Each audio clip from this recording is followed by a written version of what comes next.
Most of the guns that I've acquired over the years, I've usually traded, which means I've gotten rid of some guns. And I wanted to take a moment to make a list of the top 5 guns that I recommend you definitely get rid of. Now, I haven't owned all these guns. A lot of the guns I traded, really I liked. I just kind of really just don't have the money to buy a bunch of guns. So I often do a little trading. Sometimes I'll buy a gun specifically with the intent of trading it in a month or so. And I usually have a pretty good deal worked out with some of the local gun stores in order to do that. But this is a list, some of these guns I have owned, and I've absolutely gotten rid of them. And that's why they're on this list, as well as I just recommend you own any of these guns, you gotta get rid of this gun. Number 1, the Kel-Tec Sub 2000. Now, I did own this gun. I was a big fan of the Kel-Tec Sub 2000. To me, it was like a survivor's dream. Fold it in half, stuff it in a backpack, take Glock mags or Beretta 92 mags, that's awesome. But when it came down to it, if I was going to put a carbine rifle in a bag, I'd probably just get an AR pistol. So it kind of just became obsolete to me, as well as I had some jamming issues with it, but you know, that's no big deal. Kel-Tec's a great company. I know they'd fix it.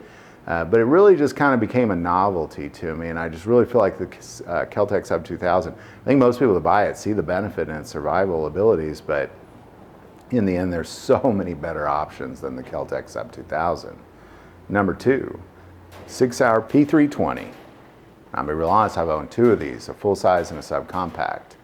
And I got rid of them because they're drop issue. I know SIG will take care of it, but I've heard that's kind of a significant weight. And a lot of people I know that have received these back still don't really trust their firearm.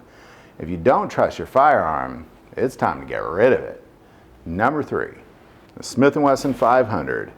Now, again, big novelty item. A lot of people like these, especially if you live in a bear country, but a 44 Magnum or a 357 do just fine. 500 is a ridiculous round. The 50 Magnum is just ridiculous. Shooting this is no fun at all. Most people I know that buy these guns get rid of them. It's clearly a novelty. The bullet is just way too big. Only thing I would recommend this gun for is if you feel like you might need to draw on the dinosaur. Outside that, they're extremely expensive. The bullets are about $3 a shot.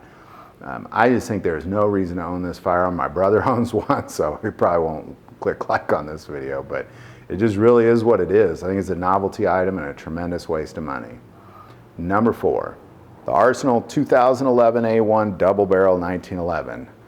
I don't think I need to say much about that. A Double Barrel 1911 is an absolutely ridiculous concept. I mean, I think somebody just made it because you can.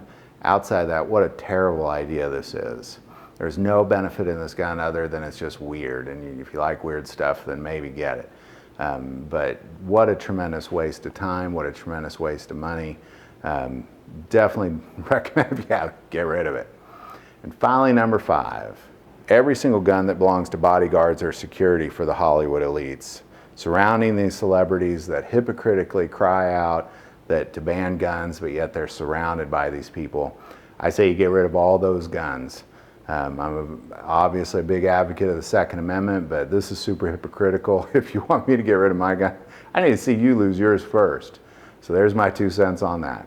So there's our top 5 list of the 5 guns I recommend you get rid of. If you like this video, click like and subscribe. If you feel called to be a patron of this channel, our Patreon link is below. We're also currently in the middle of a fundraiser for our little Christian school. We stand for the flag and we pray at every single class. So if you feel called to support our Christian school, we are not state funded. We are a 501c3 as well, so it is tax deductible. Our GoFundMe link is below. But the most important part of this YouTube channel is we take prayer requests. Never hesitate to send that stuff in. Thank you for watching this episode of God, Family, Guns, and as always, love God, love your family, and love guns.